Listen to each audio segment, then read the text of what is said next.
Broadcasting from the business capital of the world, this is the Podcast Business News Network. We are now joined by our friend once again, Tracy Clairmont. Excited to have our certified hypnotherapist, also life coach, joining us here on the line, also on the Zoomcast. How are you doing today? I'm doing great, Jill. Thank you. Happy belated Mother's Day. And I Yes. don't know where I disappeared to. There you are. How was Mother's Day? Was everything good for you?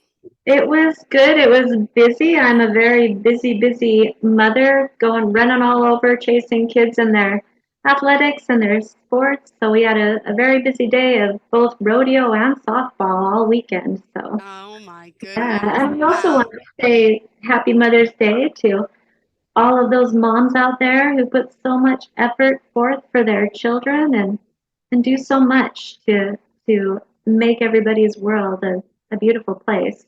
Aw, thank you. Yeah, happy Mother's Day, everyone.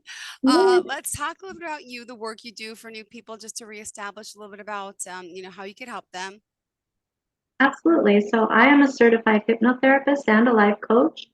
I love what I do. I've also been a licensed mental health therapist for 30 plus years, and I started shifting my practice to hypnotherapy about 5 years ago.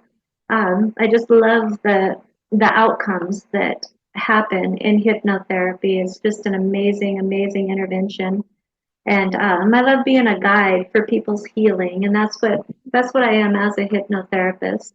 So I have a practice in Western Montana, beautiful Western Montana. We are finally through with winter. I'm so excited to say that because winter hung on for a very long time here. Mm-hmm. And it's beautiful here, and I do have an office where I see people in person, and I also, of course, do sessions over Zoom.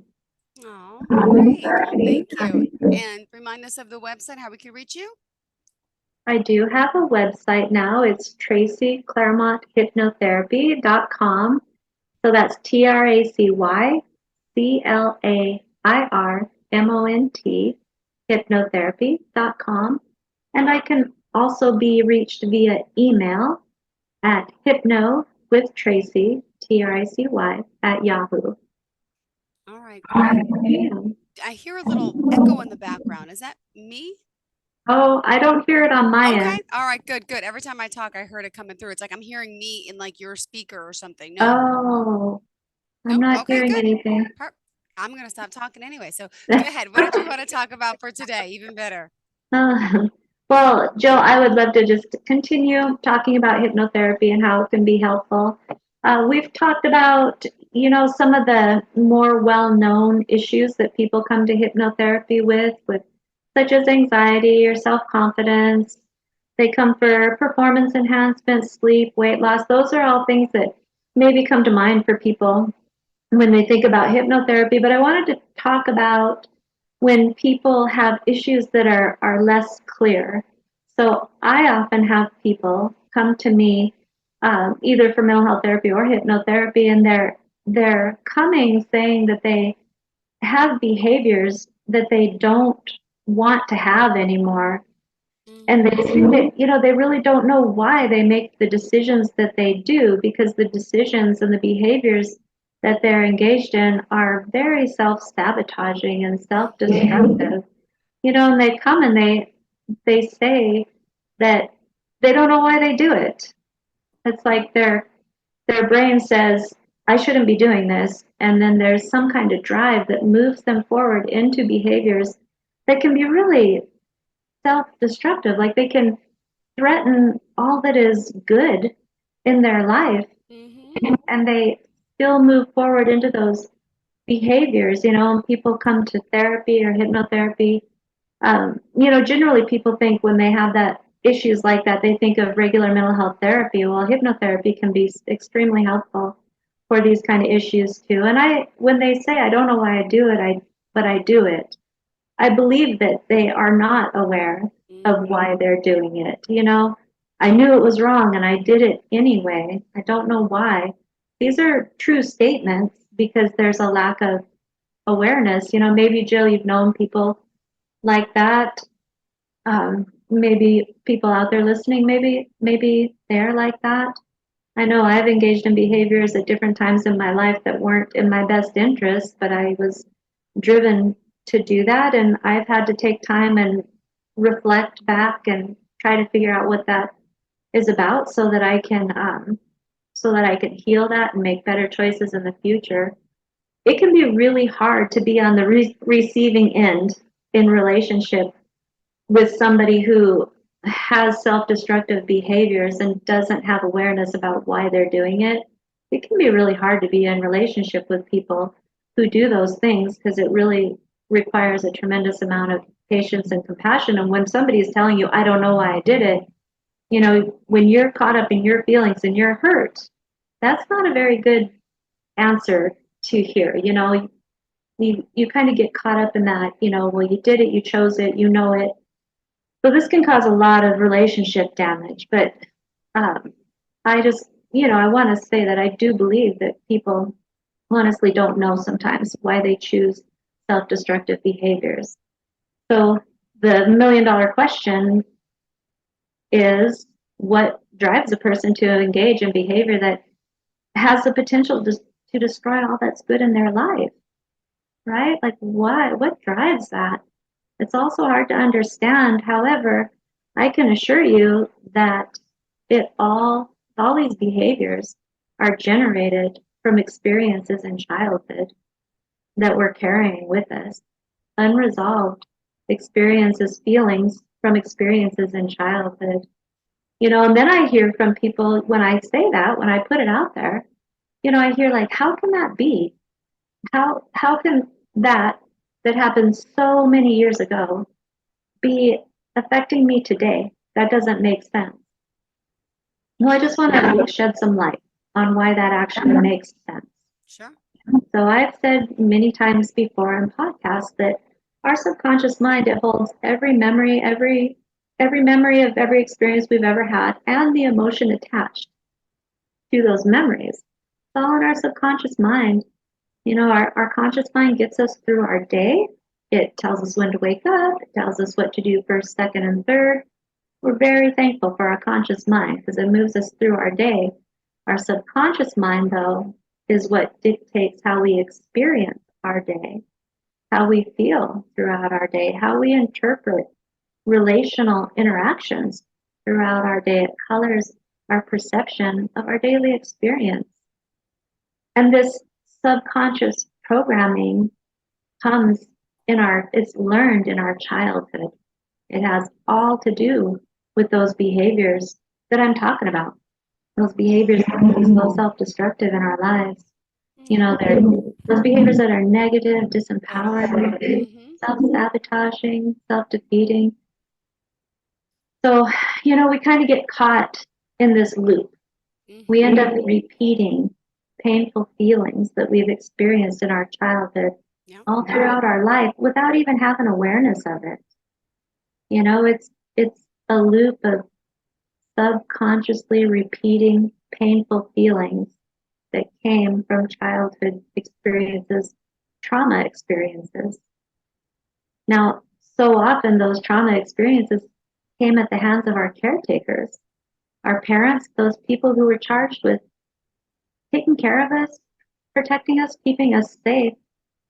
So often these trauma experiences come at their hands. And, really, if you look at the big picture, those caretakers were experiencing their own pain and they were putting it on to us as their children. They held that pain, but then they put it on to us with their behaviors and their abusive behaviors that cause so much hurt, and they put that hurt onto their children, cause their children to carry this hurt long into their adult life, and children in situations like that, they can't use their voice. They can't stand up for themselves, right? They can't defend themselves because what happens if they defend themselves?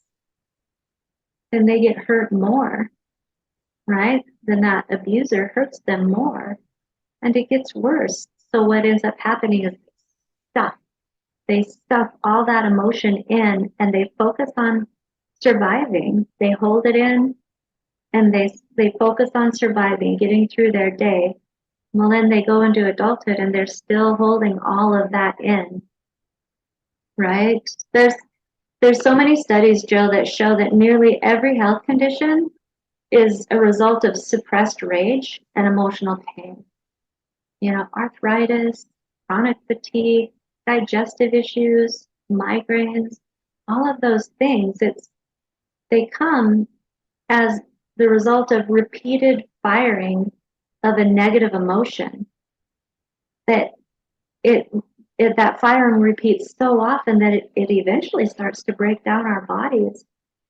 You know, our bodies can only take so much. It's the repeated firing of these negative emotions that come from our adverse childhood experiences that then drive those self-destructive behaviors, self-sabotaging behaviors. It leaves us with this feeling of not being worthy, not being lovable, not being good enough. It's all based in shame. And shame is, in my opinion, the hardest emotion to manage and to live with, right? It's one of the most important feelings and emotions to receive healing around and to resolve, because it'll just eat you alive and be so destructive in our lives. So yeah, we repeat these negative emotions and we victimize ourselves until we decide to heal it. And this is the good news, it can be healed, right? In the recent past, our healthcare industry has made a shift, and that shift has been, in my opinion, so extraordinarily important. And that shift is from what's wrong with you to what happened to you. It's called trauma-informed care. So our healthcare industry has started looking at, you know, what's happened to you and looking at these childhood experiences, looking at trauma as a means of figuring out where these illnesses come from. And it's so very important. You know, schools, some schools, I believe all schools should, but some schools have trauma-informed educational systems in place. I know here where I'm from, one of our school districts did a program that was trauma-informed, and it was called Handle with Care. And it was a very simple program. If the school administration or a teacher or somebody was aware that a child had had some kind of event happen in their life the night before, say there was a drug bust at their house, or you know, their parent was hospitalized or something like that, there would be a simple message sent out to all the teachers that was Handle with Care. It didn't say what the business was and what had happened. It was just a simple message: Handle with care. This child is going through something, you know. And when you can think of what happened to you, it allows us to receive people who may have behaviors with greater compassion and patience, right? Because then we quit taking everything personally, you know. And schools are a great place for, sometimes I'm sure it feels like a personal attack on a teacher if a child's behavior is out of control. But if that teacher can know that there's something going on, or there's something in this history that is generating this behavior and it's not them, it's easier to depersonalize it, not take it personally. And same thing in our personal relationships, you know, our closest relationships. When we can see that behaviors are driven from a place of trauma, we can be more compassionate and more patient with people and not take it as a personal attack. So trauma-informed care, it's so important. And in my opinion, hypnotherapy is like the ultimate trauma-informed care intervention, right? It's all natural, first off. And it's all about figuring out, making the connections between what happened to you and how it impacts the issue today. You go back to scenes that are all to do with where this originated. Does it ever not work? I mean, you hear success stories, but is there some situations where hypnotherapy doesn't work? Could you share that? Or, I mean, for the most part, I mean, that's why people might say they're scared. Oh, it doesn't work. Got to try Oh, it. But just curious about what for most things it does help with.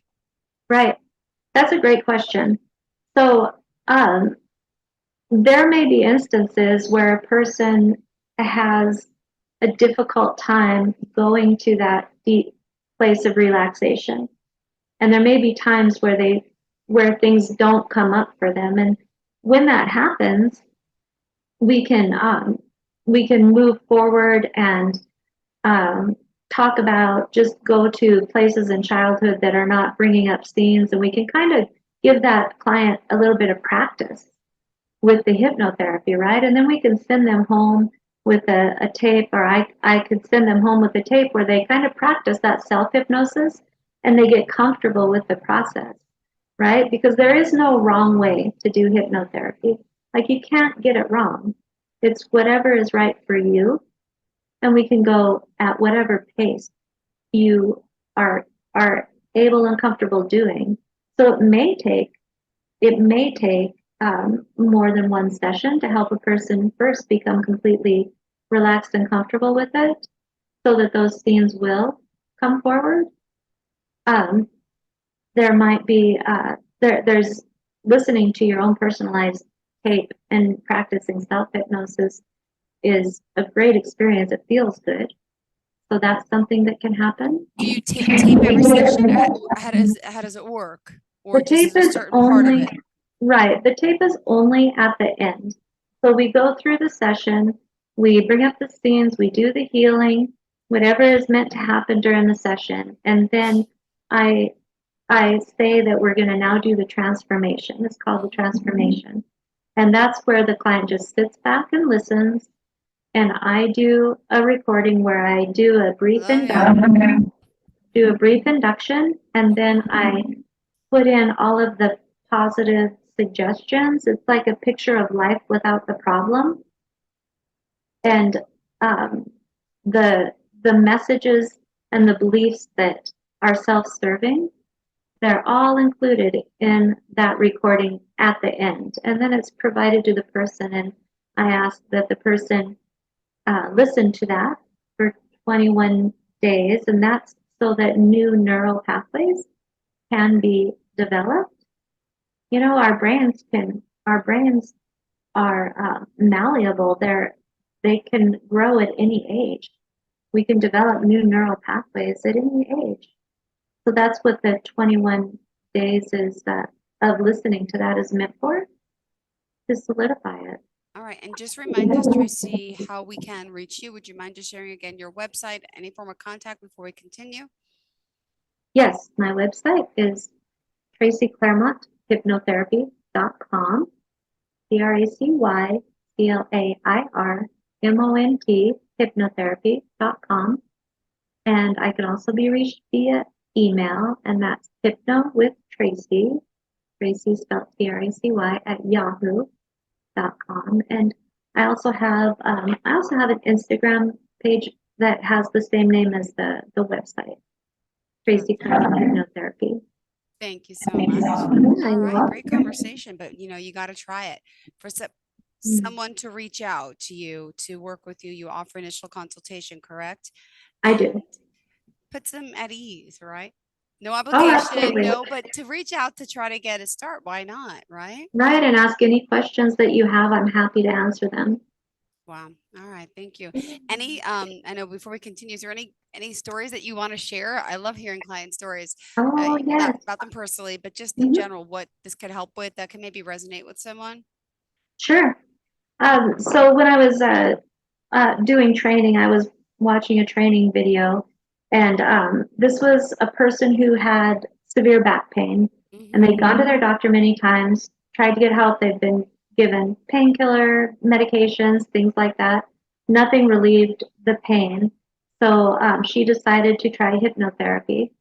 So in this training video, the hypnotherapist took her back to scenes that were originated in childhood, and there were three scenes where this individual was being degraded by their caretaker, just made to feel worthless. Feelings that came up out of those scenes were worthless, helpless, alone, can't do anything right, even blamed for what other people do wrong. Very harsh names called and words used. So those were the feelings that came up. Now, in this session, there's a thing called role, function, purpose, intention. So in hypnotherapy, we can have the person look inward and ask themselves, ask the pain, what is the role that you play in my life? And the role that the pain said was to punish her, that she deserved the pain. Then we looked at the function. The function was to remind her that she deserved this pain, that she can't pretend that she's worthy, right? She needs to be reminded that she's not. And the purpose was to keep her in her place, keep her in this feeling of worthlessness, helplessness, alone.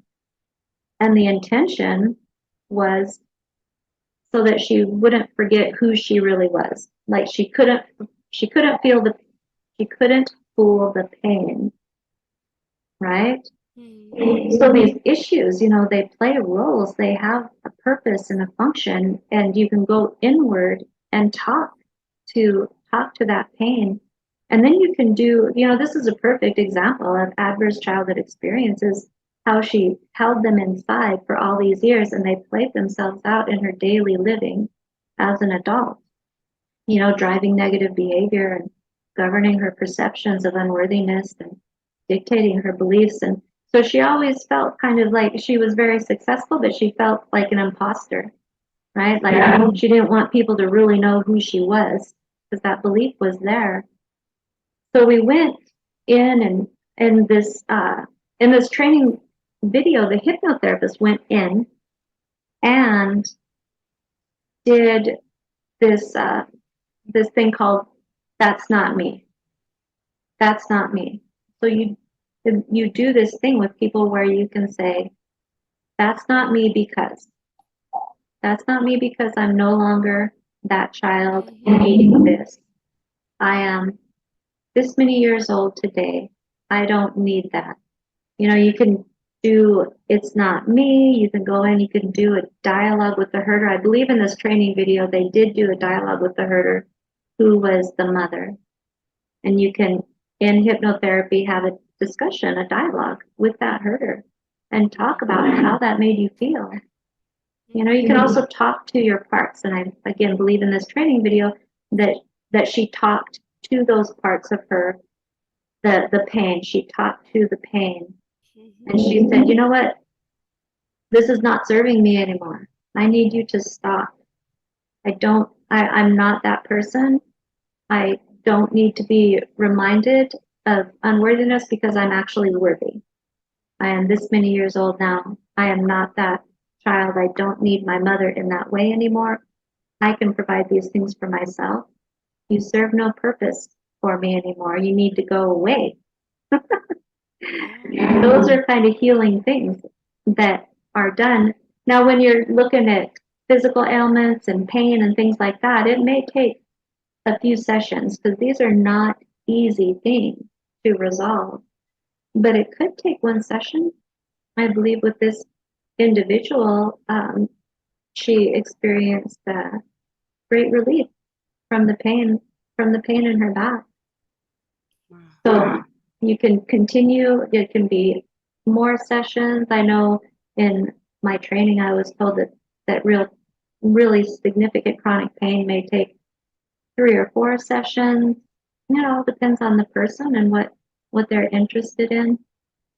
But again, it all goes back to the suffering that's happening inside from holding in rage and hurt that comes from those adverse childhood experiences, certainly from abuse and neglect.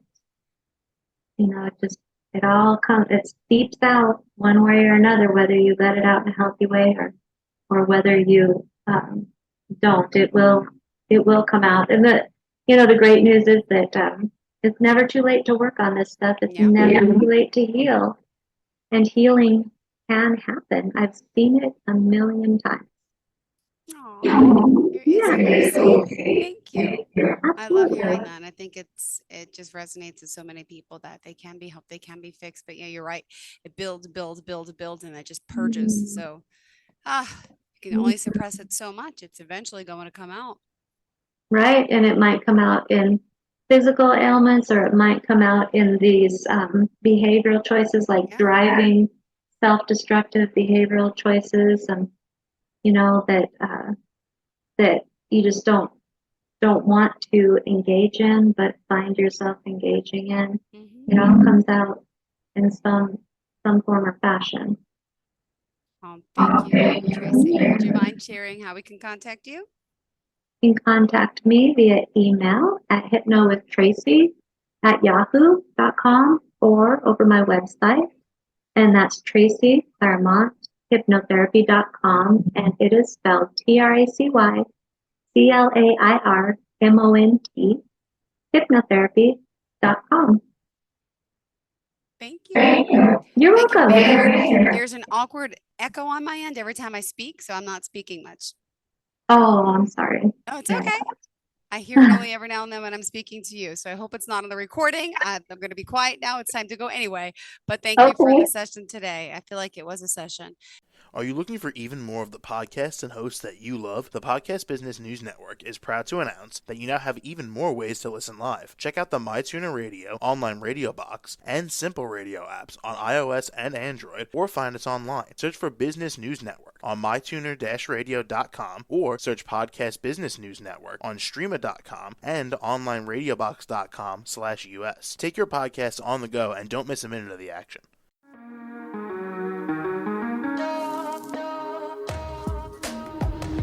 Broadcasting from the business capital of the world, this is the Podcast Business News Network. For nearly 2,000 severely injured veterans, everyday life has become filled with barriers. Day-to-day simple tasks can become pretty daunting. I have to carry my chair up 2 flights of steps or have somebody do it for me. What scares me the most is just the falling. When I'm struggling with my house, I think, to have that one great barrier just knocked down, it's crucial. Home for Our Troops is a wonderful nonprofit that builds a mortgage-free, fully adaptive, handicap-accessible house. And there's no catch. It'll be our very first home that we've ever owned. This is a game changer. This is where your life begins again. We need you to join us in completing this important mission. Please visit hfotusa.org and help build homes and rebuild lives. Because of you, everything's going to be okay.